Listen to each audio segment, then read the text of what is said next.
A'udzubillahi Bismillahirrahmanirrahim. Assalamualaikum warahmatullahi wabarakatuh. Eh, Selamat pagi semua. Salam sejahtera buat kita semua. Semoga di pagi hari ini kita diberikan kesehatan. Semoga di pagi hari ini kita selalu diberikan kesehatan dan kesempatan. Amin. Kita lanjutkan mata kuliah kita dengan topik utama atau mata kuliahnya yaitu manajemen aset dengan topik siklus hidup aset. Saya Rudi Abdullah, SE, MM, AK, CE. Tapi seperti biasa, sebelum kita lanjut, jangan lupa like, comment, share, dan subscribe. Harapan saya video ini dinonton sampai selesai supaya tidak gagal paham. Oke, kita lanjut materi kita. Oke, jadi siklus hidup aset. Apa itu siklus hidup aset? Jadi, siklus hidup aset ini adalah siklus hidup aset sebagai bagian yang sistematis dan terkoordinasi melalui optimalisasi organisasi yang berkelanjutan dalam mengelola aset dengan sistem aset. Kinerja yang terkait resiko dan biaya pengeluaran selama siklus hidup aset untuk memperoleh rencana strategi organisasi. Siklus hidup aset atau aset life cycle perlu direncanakan dan dipahami dengan baik dalam kaitannya terhadap biaya pemeliharaan yang lebih rendah dan tepat sasaran. Jadi, dengan adanya siklus hidup aset ini harapannya pemanfaatan aset terutama dalam hal pemeliharaan bisa dapat optimal dan tentu tidak biaya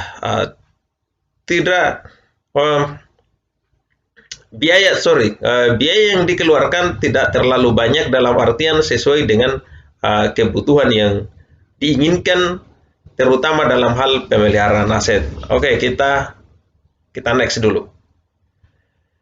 Yang selanjutnya tahapan siklus hidup aset. Yang pertama, perencanaan. Ini seperti materi yang saya sampaikan sebelumnya bahwa aset yang diperoleh atau aset yang dimiliki itu harus ada perencanaan. Jadi sebelum kita melakukan pembelian terhadap sebuah aset, tentu harus ada perencanaan dulu. Aset apa yang dibutuhkan oleh pemerintah daerah atau perusahaan. Sesudah dilakukan studi, melihat kebutuhan apa yang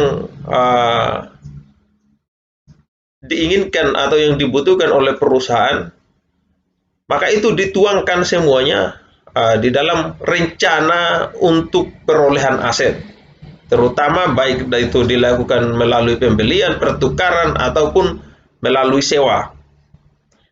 Yang kedua baru dilakukan pengadaan. Nah ini yang perlu kita garis bawahi bahwa pengadaan di sini harus sesuai dengan spesifikasi yang ada pada proses perencanaan.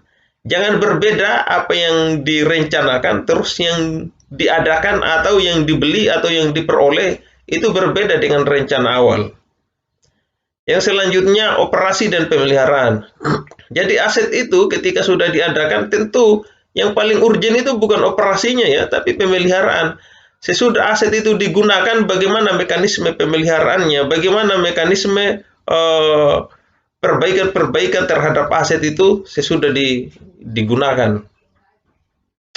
Yang selanjutnya adalah penghapusan aset. Nah, aset ketika sudah tidak bisa dimanfaatkan secara optimal dalam artian sesudah dilakukan pencatatan terutama ya selama masa penggunaan, mau tidak mau harus dilakukan penghapusan.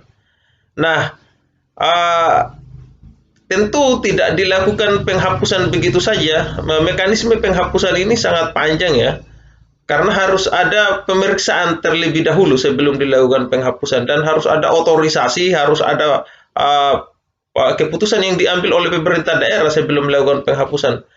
Keputusan itu diambil berdasarkan pada catatan-catatan atau laporan-laporan penggunaan dari aset.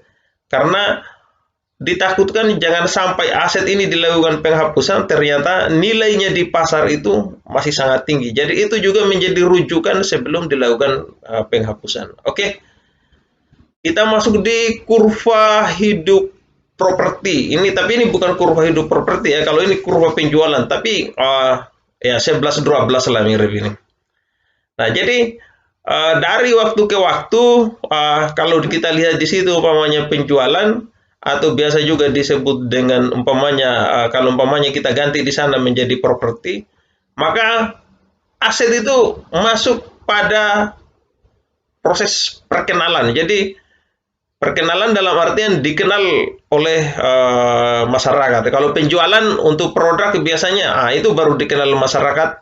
Biasanya masih orang tanya-tanya, ini produknya apa, ini kualitasnya bagaimana, ini asetnya bagaimana.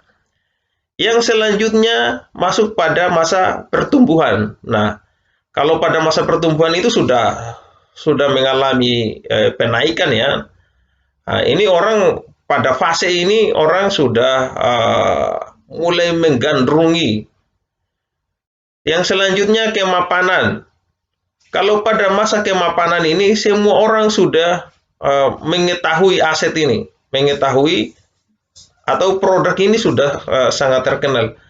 Tapi dari waktu ke waktu kemudian yang terjadi adalah kemunduran atau penurunan. Biasanya orang sudah mulai bosan dengan aset tersebut. Makanya kalau pada posisi ini biasanya yang dilakukan oleh perusahaan ada yang disebut dengan